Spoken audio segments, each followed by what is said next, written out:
Students, आज आपका triple C का पार्ट 3 यानी जो पिछले मैंने ख़त्म किया तो उसके आगे से मैं ये टॉपिक शुरू कर रहा हूँ। पिछली क्लासेस में मैंने आपको सभी इनपुट डिवाइसेस बताए थे, जिसमें जो एसेंशियल थे कीबोर्ड और माउस के बारे में बताया था। एसेंशियल का मतलब कि उनको लगाना ही लगाना है, उसके बिना आप कंप्यूटर पे प्रॉपरली ऑपरेट नहीं कर पाएंगे। इसके अलावा जैसे जहाँ पे जैसे ज़रूरत हो, अगर फ़ोटो इमेज डालनी है तो स्कैनर, ठीक है। इसके अलावा OMR रीडर, MICR, OCR, है ना, जॉयस्टिक।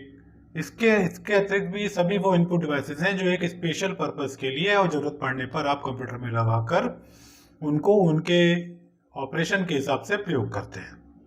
अब जब डेटा इनपुट हो जाता है इन इनपुट डिवाइसेस के माध्यम से, तब हमें उसको प्रोसेस करने के लिए CPU अपने हिसाब से इसको प्रोसेस करता है, जो भी उसको निर्देश दिए जाते हैं उसके अनुसार CPU के अंदर।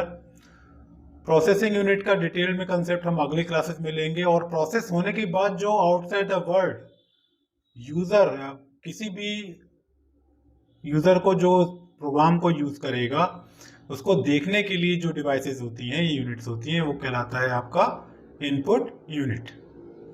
तो इनपुट यूनिट के बाद जो दूसरा पार्ट है वो है आउटपुट यूनिट कहलाता है। तो आउटपुट यूनिट में क्या क्या चीजें आती हैं वो अब इस लेक्चर में हम डिस्कस कर रहे हैं। देखिए, आउटपुट डिवाइस, जैसे मैंने बताया कि an output device is a part of computer hardware equipment. भाई ये तो सीधी सी बात है, हार्डवेयर का ही पार्ट है। Used to communicate the result of data processing which are carried out by the information processing system such as the computer to the outside world। मतलब बाहर की दुनिया को अपने प्रोसेसिंग का रिजल्ट दिखाने के लिए हम क्या यूज करते हैं? हम यूज करते हैं आउटपुट यूनिट्स का। तो बहुत सारे आउटपुट यूनिट अवेलेबल हैं, जिसमें बहुत सारा जो कॉमन है वो मॉनिटर्स हैं और प्रिंटर्स हैं। इसके अलावा प्लॉटर्स आते हैं, स्पीकर होते हैं, हेडफोन होते हैं, प्रोजेक्टर, स्पीच सिंथेसाइजर। इस तरह से एक और भी आउटपुट डिवाइसेस हैं जो जरूरत पड़ने पर आप कंप्यूटर में जोड़ते हैं। तो अब आप एक एक करके हम अपने आउटपुट डिवाइसेस को समझते हैं। जैसे पहला है मॉनिटर, इसको आप VDU, टेक्निकल नेम है इसका, विजुअल डिस्प्ले यूनिट, ठीक है। आप जनरल मॉनिटर बोलते हैं या क्या बोल देते हैं जनरली? स्क्रीन। तो टेक्निकल नाम वीडियो हो गया, जनरल बोलने का नाम मॉनिटर या स्क्रीन हो गया।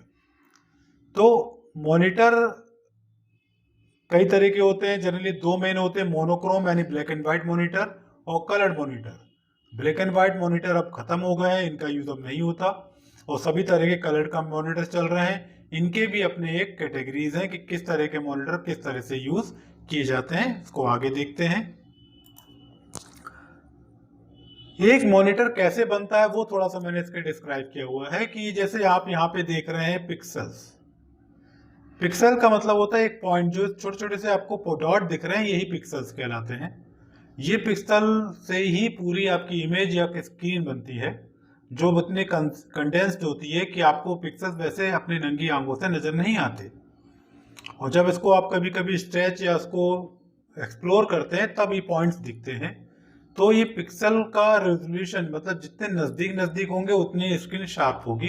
तो पिक्सल का जो हॉरिजॉन्टल और वर्टिकल डायरेक्शन में जो अरेंजमेंट होता है वही क्या कहलाता है? रेजोल्यूशन कहलाता है। स्क्रीन कितने रेजोल्यूशन की है बोला जाता है।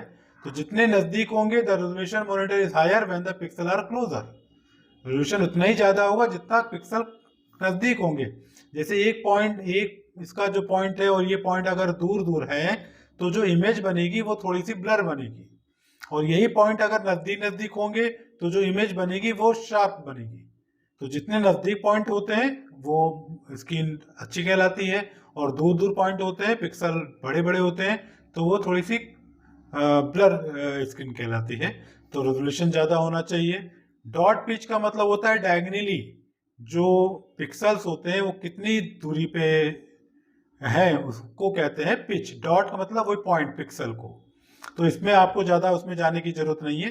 रिफ्रेश रेट है कि रिफ्रेश रेट जो मॉनिटर एक इमेज जो बनाता है उसको उसमें कितना समय लग रहा है पर सेकेंड, वो उसका रिफ्रेश रेट कहलाता है।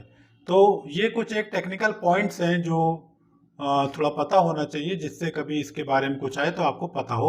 मैंने ये पॉइंट इसीलिए लिया कि ये पिक्सल को मैं बता पाऊँ। ये जिस स्क्रीन पे मैं भी काम कर रहा हूँ वो भी पिक्सल से बनी हुई है, लेकिन इतने नज़दीक हैं कि आप इसको समझ नहीं पाते या देख नहीं पाते। अब जो आपके मॉनिटर्स आते हैं वो कौन कौन से होते हैं? पहले जो पुराने मॉनिटर्स चलते थे टीवी की तरह, घर पे पुराने टीवी अभी भी लोगों के चल रहे हैं, आपने भी देखे होंगे। ये पूरा इसके पीछे से एक आपका एक बैग निकला होता है जिसके अंदर ये सारा कंपोनेंट दिखता है या होता है। तो ये कंपोनेंट जो साइंस के बच्चे हैं बहुत अच्छे से जानते होंगे, फिजिक्स वाले, CRT बोलते हैं इसको, कैथोड रे ट्यूब, जो टेलीविजन की तरह काम करता है। इसको लोग टेलीविजन की तरह भी यूज कर लेते हैं। ठीक है, electron guns at the back of the glass tube, जो इसके बारे में ये चीज है, इलेक्ट्रॉन गन कहलाता है। This gun fire electrons in group of phosphorus dots which coated inside the screen. When the electron strike the phosphorus dot, they glow to give the color. तो ये पूरा मैकेनिज्म है, उसमें हमको नहीं जाना। एक टाइप है जिसको बोलते हैं CRT, that is called the cathode ray tube. ये पुराने कलर्ड मॉनिटर्स जो पहले यूज होते थे अभी भी कहीं कहीं आपको मिल जाएंगे, लेकिन अब इनका यूज मार्केट से खत्म हो गया है।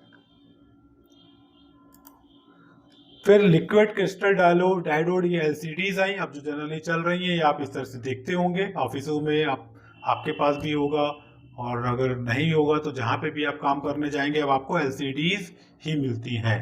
इसमें ये एक लैपटॉप में या PCs में सब में इसका यूज होता है। थिन फिल्म की एक कोटेड लिक्विड फॉर्म में दो पतली फिल्म के बीच में एक लिक्विड होता है, उस लिक्विड के मैकेनिज्म से इसको बनाया जाता है, इसलिए इसको बोला जाता है लिक्विड क्रिस्टल डायोड। जनरली इस तरह के एलसीडी में जब स्क्रीन पे आप बटन दबाएंगे तो वो लगेगा जैसे फैल रहा है उसके अंदर कुछ। एलईडी जो होती है वो हार्ड होती है, उससे पता नहीं चलता है। तो हम ऐसे देखेंगे, दोनों रखे होंगे हमारे सामने तो हम समझ नहीं पाएंगे। वो उसके मैकेनिज्म पे या स्क्रीन पे टच करने पे पता चलता है कि वो एलसीडी है कि एलईडी है, दोनों का मैकेनिज्म अलग अलग होता है। और एलईडी भी देखने में इसी तरह से होती है। लिक्विड लाइट एमिटिंग डायोड बोलते हैं इसको, लिक्विड क्रिस्टल डायोड होता है, लाइट एमिटिंग डायोड है। ये इस तरह की एलईडी आपने देखी होंगी, जनरली आजकल यूज होती हैं। ये बहुत बड़ी होती हैं, लेकिन जो स्क्रीन बनती है उसके लिए बहुत ही थिन पतली एलईडीज इस तरह से नजदीक करके पूरा एक डिस्प्ले बनता है। ये डिस्प्ले एलईडी इसलिए कहलाता है कि जो लाइट एमिटिंग डायोड्स होते हैं उसी टेक्नोलॉजी पे डिपेंड होता है। ठीक है, तो उस टेक्नोलॉजी का अगर यूज कर रहे हैं तो वो एलईडीज कहलाती हैं। और इसमें 3 कलर के कॉम्बिनेशन यूज होते हैं, called the red green blue, RGB। इस कॉम्बिनेशन के साथ ही आपके सारे कलर बन जाते हैं। तो ये क्वेश्चन आ सकता है कि LED can produce dash colours, तो आपको क्या लेना है? Red green and blue. ठीक है, फिर TFT है, थिन फिल्म ट्रांजिस्टर। ये ट्रांजिस्टर बेस्ड है, एलसीडी का ही एक एडवांस वर्जन है, AMLCD भी बोलते हैं इसको। और ये इसके जो पिक्सल्स हैं वो ग्रुप में डिवाइड, ट्रांजिस्टर के एक ग्रुप में डिवाइड होते हैं। 4 ट्रांजिस्टर, मतलब each pixel is controlled by 1 to 4 transistor that can make the screen faster, brighter, more colourful than the passive matrix and capable of being viewed in different angles. इसका सबसे बड़ा advantage TFT का होता है, जैसे आप LCD LED को side से देखोगे तो पिक्चर स्क्रीन पे क्लियर नहीं होती, और जबकि TFT में क्या होता है कि आप साइड से भी देखोगे तो पिक्चर आपको शार्प दिखेगी। तो कुछ टेक्नोलॉजी और उसका जो परफॉर्मेंस के हिसाब से सबका अलग अलग है, लेकिन स्क्रीन तीनों जो है LCD LED देखने में बिल्कुल एक जैसी ही नजर आती हैं। तो ये कुछ इसके एग्जाम्पल्स हुए आपके मॉनिटर्स के, जिसमें CRT आ गया, CRT पुराना वर्जन हो गया। इसी में फिर LED, LCD और TFT, ये 3 आपके पोर्टेबल स्क्रीन्स हो गई, जिनकी अपनी अपनी टेक्नोलॉजी मैंने आपको डिस्कस की। तो ये एक शॉर्ट मैंने लेक्चर बनाया था जो सिर्फ आउटपुट यूनिट को मुझे इसमें डिस्क्राइब करना था।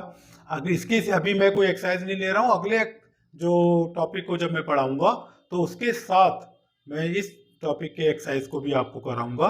अभी बस एक बार आप ये रीड कर लीजिएगा कि कितने तरह के मॉनिटर्स हैं। मोनोक्रोम खत्म हो गए, मार्केट में अवेलेबल नहीं है, जो ब्लैक एंड व्हाइट कहलाते हैं। अब खाली कलर मॉनिटर्स चल रहे हैं, जिसकी कैटेगरी मैंने आपको ये सब पूरी यहाँ पे डिस्क्राइब की है। ठीक है स्टूडेंट्स, अगले लेक्चर में अगले टॉपिक के साथ आपके साथ मुलाकात होगी।